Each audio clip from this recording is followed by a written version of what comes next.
हो रही आतंकवादी गतिविधियों को भी रोकने के लिए केंद्र सरकार को हमेशा सजग व पूरी तैयारी के साथ रहना चाहिए, ताकि अब आगे कोई भी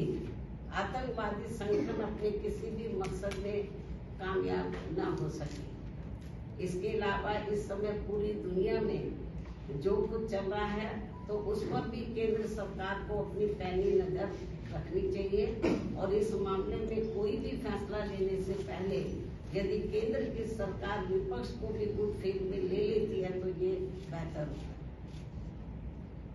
इन्हीं जरूरी खास मुद्दों के साथ ही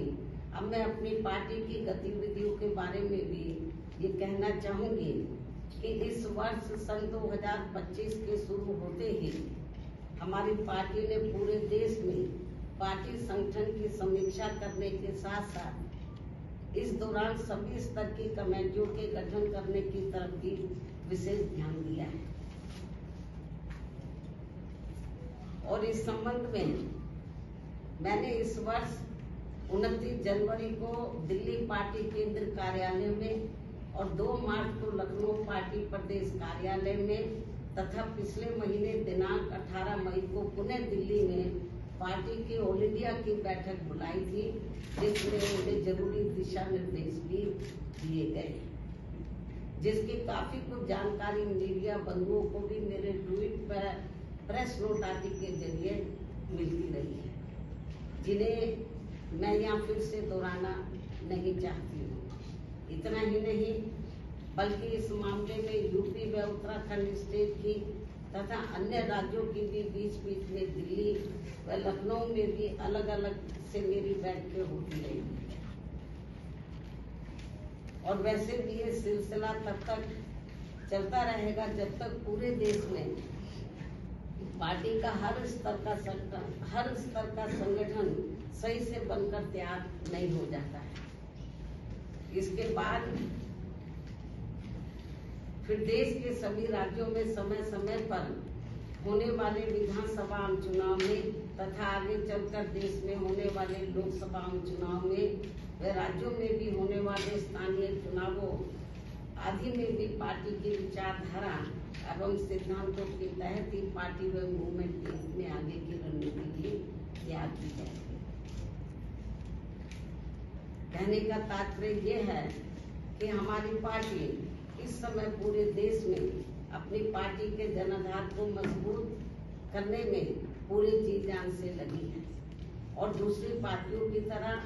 अपनी पार्टी में मूवमेंट की गतिविधियों को अधिकांश मीडिया व शोबाजी आदि तक ही सीमित नहीं रखती है, बल्कि उन्हें जमीनी हकीकत में भी अमल में होते हुए देखना चाहती है। इन्हीं जरूरी बातों के साथ ही अब मैं आपका धन्यवाद अदा करती हूँ।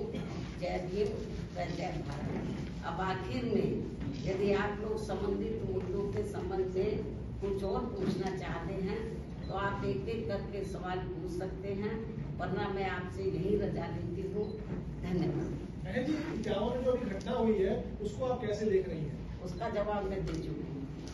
जनरल अकेला इटावा नहीं, पूरे देश में ऐसे आए दिन काफी घटनाएं हो रही हैं, उसका जवाब मैंने दे दिया है। और ये जो संविधान में आपने देखा है ये आरएसएस के महासचिव हैं दत्तात्रेय हसबोले, उन्होंने कहा है कि समाजवाद और धर्मनिरपेक्ष को इन शब्दों को इसने इस संबंध में मैंने ये कहा है कि भारतीय संविधान की जो मूल भावना उद्देश्य है, जो भी कुछ प्रस्तावना में जो भी कुछ अंकित किया गया है, दर्शाया गया है, उसको ध्यान में उसके साथ कोई छेड़छाड़ नहीं होना चाहिए। अब आरएसएस के लोग क्या कहते हैं, बीजेपी वाले लोग क्या कहते हैं, कांग्रेस के लोग क्या कहते हैं, मुझे उसके बारे में कुछ नहीं कहना, लेकिन भारतीय संविधान के साथ यदि किसी भी प्रकार का किसी छेड़छाड़ किया जाएगा भारतीय संविधान के उद्देश्यों के साथ, तो हमारी पार्टी चुप नहीं बैठेगी। हमारी पार्टी इसके विरोध में मैदान में जरूर सबको बरन करेगी। अभी हम सब इनके ऊपर पैनी नजर रखे हुए हैं। ठीक है।